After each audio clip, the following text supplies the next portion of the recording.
இன்று வஹாபிகள் சொல்லக்கூடிய ஒவ்வொரு விஷயங்களையும் நாம் பார்க்கின்ற பொழுது நபிகள் நாயகம் முஹம்மது ரசூலுல்லாஹி ஸல்லல்லாஹு அலைஹி வஸல்லமுடைய ஹதீஸிற்கு நேர் மாற்றமாக அமைகிறது. ஒரு முஸ்லிம் எதை எடுக்க வேண்டும்? நபிகள் நாயகம் முஹம்மது ரசூலுல்லாஹி அவர்கள் ஒரு விஷயத்தை சொல்றாங்க, அதற்கு மாற்றமாக சில வஹாபிகள் ஒரு விஷயத்தை சொன்னா ஒரு முஸ்லிம் எதை எடுக்க வேண்டும்? ஹதீஸுக்கு தான் முக்கியத்துவம் கொடுக்கணும். நபிகள் நாயகம் சொல்லக்கூடிய ஒரு ஹதீஸ் ஒரு விஷயம் அது கூடும் என்று நபிகள் நாயகம் சொல்றாங்க, ஒருத்தன் அது கூடாதுன்னு சொன்னா நம்ம எதை எடுக்கணும்? ஸல்லல்லாஹு அலைஹி வஸல்லம் ஹதீஸை தானே எடுக்கணும். ஹதீஸ் என்பதாக மக்களுக்கு மத்தியில் ஹதீஸ் என்ற விஷயத்தை உண்டாக்கி, ஆனால் ஹதீஸிற்கு மாற்றமாக செய்யக்கூடிய விஷயத்தை தான் வஹாபிகள் நம்ம பார்க்க முடியுது. சஹீஹான ஹதீஸ் மட்டும்தான் நாங்கள் எடுப்போம், லைஃபான ஹதீஸ்களை ஒதுக்கி தள்ள வேண்டும் என்று ஹதீஸ், அதாவது ஒரு விஷயத்தை நம்ம நன்றாக விளங்க வேண்டும். ஒரு நபர் அவருடைய உண்மையான ஒரு கொள்கையை மக்கள்கிட்ட சொல்லிக்க வேண்டி அவர் முனைந்தால் நேரடியாக அதன் பக்கம் போக மாட்டார். இந்த வஹாபிகளுடைய நோக்கத்தை நம்முடைய உலமாக்கள் அன்றே சொல்லிவிட்டார்கள். இவருடைய நோக்கம் சரியல்ல, இவர்கள் இந்த இமாம்கள் வேண்டாம் என்று சொல்லுவார்கள், நாளைக்கு சஹாபாக்கள் வேண்டாம் என்று சொல்லுவார்கள், அதற்கு அடுத்தபடியாக நபிகள் நாயகத்துடைய ஹதீஸே வேண்டாம் என்று சொல்லுவார்கள். அன்று நம்முடைய மூத்த உலமாக்கள் சொன்ன அந்த விஷயம் இன்று நாம் கண்ணால் கண்டு கொண்டிருக்கிறோம். படிப்படியாக நேரடியாக குர்ஆனை வேண்டாம் என்று நம்ம அங்கீகரிக்க மாட்டோம், நேரடியாக ஹதீஸனை விட்டு நம்ம அங்கீகரிக்க மாட்டோம். முதலாக நம்ம யாருங்க பின்பற்றணும்? குர்ஆனை தாங்க எடுக்கணும். ஆமா, நம்ம ஹதீஸை தானே பின்பற்றணும். இமாம் பின்பற்றலாமா? பின்பற்றக்கூடாது.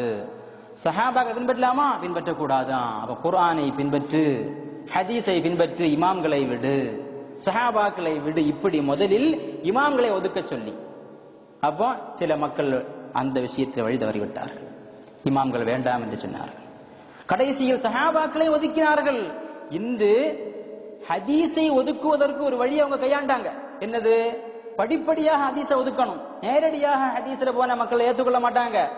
சஹீஹான ஹதீஸ்களை மட்டும்தான் நம்ம எடுக்கணும், லைஃபை எடுக்கக்கூடாது இப்படின்னு சொல்லி லைஃப்களை, அதாவது அவங்களுக்கு தோதுவாக எது அமைகிறதோ அதை சஹீஹ், அவங்களுக்கு தோதுவாக எது அமையவில்லையோ அது லைஃப் என்று ஒதுக்கி ஒதுக்கி ஒதுக்கி கடைசியில் சஹீஹை கூட ஒதுக்கக்கூடிய ஒரு சூழ்நிலையில் வஹாபிகள் தள்ளப்பட்டிருக்கிறாங்க. எனவே இஸ்லாமிய சகோதரர்களை சிந்திக்க வேண்டும்.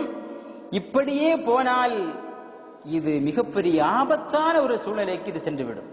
காரணம், ஹதீஸ் சஹீஹை லைஃபை ஒதுக்கி ஒதுக்கி ஒதுக்கி கடைசியில் சஹீஹில் கை வைத்து விட்டால் என்ன சொல்றாங்க? சஹீஹில் புகாரியிலேயே தவறான ஹதீஸ் இருக்குன்னு சொல்றான். சஹீஹில் புகாரியிலேயே தவறான ஹதீஸ் இருந்தால் அந்த புகாரி நம்ம எப்படி ஏற்றுக்கொள்வது? புகாரி இமாம் ஒரு ஹதீஸை மிகப்பெரிய சஹீஹான கிரந்தம் என்று உலகமே அங்கீகரித்த அந்த சஹீஹுல் புகாரியில் ஒரு ஹதீஸ் அவங்க சொல்றாங்க, இவன் அதை ஏற்றுக்கொள்ள முடியாதுன்னு சொன்னா அந்த இமாம் புகாரியுடைய மற்ற ஹதீஸ் அவங்க எப்படி எடுக்க முடியும்? இது அவனுடைய நோக்கம் என்ன தெரியுமா? அந்த ஹதீஸை புகாரியிலேயே தவறு இருக்கிறது என்ற ஒரு விஷயத்தை மக்கள் மத்தியில் போட்டுவிட்டால் மக்கள் ஆட்டோமேட்டிக்காக புகாரியே மறுக்க தொடங்கி விடுவார்கள். அவனுடைய நோக்கம் நிறைவேறிவிடும். ஆனால் இதை முஸ்லிம்கள் உணர்வதில்லை. அவங்க நினைக்கிறாங்க இவர் உண்மையைத்தான் சொல்றாரு, இவர் சொல்றது சரியாகத்தான் தெரியுது. இப்படியே போனால் ஹதீஸையே ஒதுக்க வேண்டிய ஒரு சூழ்நிலையை மக்கள் தள்ளப்படுவாங்க. அவனுடைய நோக்கமும் அதான். இந்த வஹாபி தலைவருடைய நோக்கமே என்னதான்?